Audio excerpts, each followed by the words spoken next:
आज हम यहाँ विलियम वर्ड्सवर्थ से रिलेटेड कुछ एग्जाम ओरिएंटेड पॉइंट्स यहाँ देखने जा रहे हैं। सबसे पहले तो हमें ध्यान रखना है कि विलियम वर्ड्सवर्थ उनका जन्म कब हुआ था। तो जन्म की बात करें तो बॉर्न हुए थे वो 1770 में, 1770 में। और कहाँ कोकरमाउथ कम्बरलैंड इंग्लैंड। तो ये प्लेस है कहाँ, Cockermouth Cumberland England, Cockermouth Cumberland England में। फिर इसके बाद हम देखते हैं कि when he was 1776 जब वो 6 साल के थे, शिफ्टेड टू कोकरमाउथ। और कहाँ, किस स्कूल में उन्होंने शिक्षा ली थी? ग्रामर स्कूल, जो कि प्राइमरी स्कूल है। और यहाँ से इनकी प्राइमरी एजुकेशन जो है, beginning of the education start होती है। आगे हम देखेंगे तो पॉइंट नंबर 3 है, जहाँ हमें बताया कि इनके फादर का नेम है जॉन वर्ड्सवर्थ एंड मदर इनकी है एन। फादर है इनके जॉन वर्ड्सवर्थ। तो ये वाला पॉइंट तो अपने आप में ही क्या है, इजी है भाई। वर्ड्सवर्थ को हम पढ़ ही रहे हैं, बस जॉन वर्ड्सवर्थ इनके फादर का नेम है। और एग्जाम में खैर ये बहुत ही रेयर चांस है कि पूछा जाएगा। मदर का नेम इनका एन है और जन्म हुआ इनका कहाँ, Cockermouth Cumberland England, Cockermouth Cumberland England. Shifted हो गए, उसके बाद उनको भेज दिया गया ग्रामर स्कूल जो कि कोकरमाउथ में ही था। आगे हम देखेंगे, इंपॉर्टेंट पॉइंट हमारे पास है 1787 and admitted to saint John college Cambridge. This is very important point कि उसके बाद उन्होंने एडमिशन लिया। और कहाँ एडमिशन लिया? सेंट जॉन्स कॉलेज में और कैम्ब्रिज में। एक्चुअली ये डेट याद रखना भी जरूरी है। और इसके बाद ये इस कैम्ब्रिज को भी याद रखना जरूरी है। एक्चुअली जब आगे हम देखेंगे उनकी प्रील्यूड, और प्रील्यूड में उन्होंने कैम्ब्रिज का जिक्र किया है, क्योंकि प्रील्यूड जैसे कि आप जानते हैं उनकी ऑटोबायोग्राफिकल उनका वर्क है। और उसमें उन्होंने 14 बुक्स दी हैं। उन 14 बुक्स में 2 बुक्स हैं जो कि कैम्ब्रिज नाम से ही है। That's why this is very important to learn कि 1787 he got admission in Cambridge college. तो कैम्ब्रिज कॉलेज यहाँ से इन्होंने अपना बीए किया है। आगे हम देखेंगे 1790 कहाँ, फर्स्ट टूर टू फ्रांस। अच्छा, अब ये वाली जो डेट है, फ्रांस हमारे लिए कि वो भाई फर्स्ट टूर उन्होंने, और बहुत सारे टूर उन्होंने किए, जगह जगह वो गए। और बाकी उनमें से कुछ है जो जिन्हें हमें याद रखना जरूरी है। क्यों इस वाले पॉइंट को हमें याद रखना जरूरी है? क्योंकि देखिए यहीं पर बात होती है फ्रेंच रेवोल्यूशन की। यही वो टाइम पीरियड है 1789 जब फ्रेंच 1789 जब फ्रेंच रिवॉल्यूशन की शुरुआत हुई थी। And at that time he was here. तो इसीलिए फ्रेंच रिवॉल्यूशन उन्होंने लिखा भी है, इसीलिए ये जरूरी बन पड़ता है। याद रखना कि 1790 इनका फर्स्ट टूर हुआ था। इन्होंने फर्स्ट टाइम विजिट किया कहाँ, tour France. Second, next point हम याद करेंगे, पॉइंट नंबर 6, 1791। और यहाँ 1791 याद रखना इससे भी ज्यादा जरूरी है। वो इसीलिए क्योंकि यहाँ पे इनके कई सारे पॉइंट है। सबसे पहले तो बीए की डिग्री इनको अवार्ड कर दी गई है ना। यहाँ से उन्होंने कैम्ब्रिज से बीए किया है, बीए की डिग्री इन्हें मिल जाती है दूसरी बार। फिर से ये सेकेंड टूर उनका होता है कैम्ब्रिज में। एंड थर्ड पॉइंट ये है कि भाई यहाँ इनको प्रेम हो जाता है किससे? एनएटी बेलून से, ठीक है। और इनसे इनको एक चाइल्ड भी होता है। एंड चाइल्ड का नेम, बच्चे का नेम याद रखना भी बहुत जरूरी है। और वो क्या है? कैरोलिन। और ये क्या है? बेबी है कैरोलिन। अच्छा, इसे याद रखना जरूरी इसलिए है क्योंकि इसी की याद में वो लूसी पोइम्स लिखते हैं। विलियम वर्ड्सवर्थ इसी की याद में, इसी बच्चे की याद में वो लूसी पोइम्स लिखते हैं। इसीलिए कैरोलिन को याद रखना जरूरी है। तो हमने यहाँ जाना क्या, कोकरमाउथ कम्बरलैंड इंग्लैंड जन्म हुआ, शिफ्टेड हो गए, उनका ग्रामर स्कूल से एजुकेशन ली। ज़्यादा इंपॉर्टेंट नहीं है मगर फिर भी याद रखना है।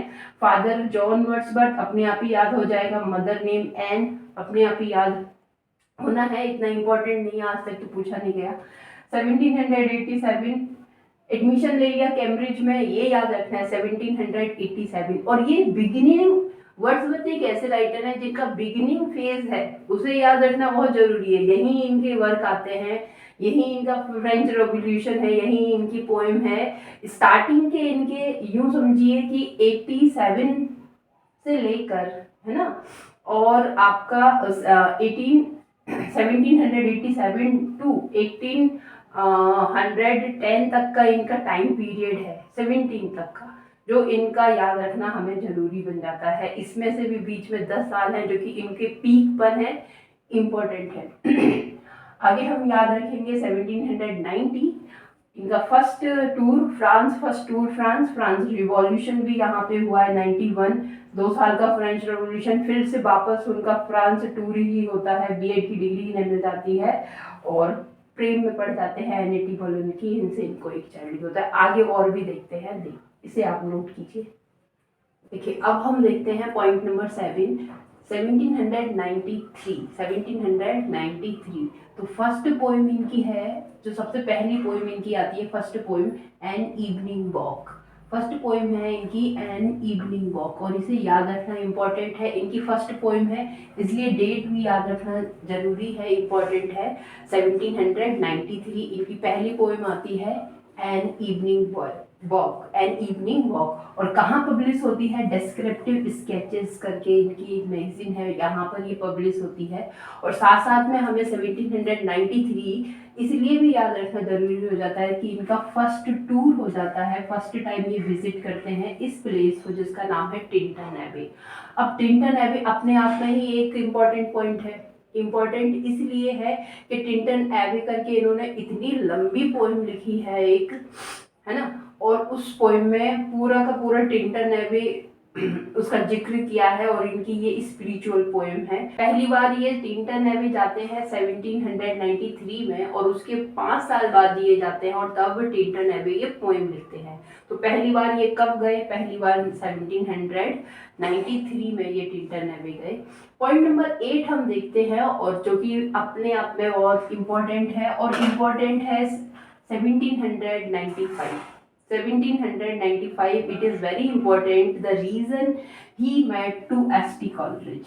सबसे पहले तो ये इसीलिए जरूरी है और इम्पोर्टेंट इसलिए कि इनकी जो दोस्ती होती है ST कॉलेरिज से, और आप जानते हैं कि ST कॉलेरिज और वर्ड्सवर्थ मिलकर लिरिकल बैलेड्स पब्लिश कराते हैं। ये दोनों की इनकी जॉइंट एडवेंचर है। इनका पोएम आती है ना, इन लोगों की पोएम आती है, और this is the reason, lyrical ballads the reason beginning of romantic era, है ना।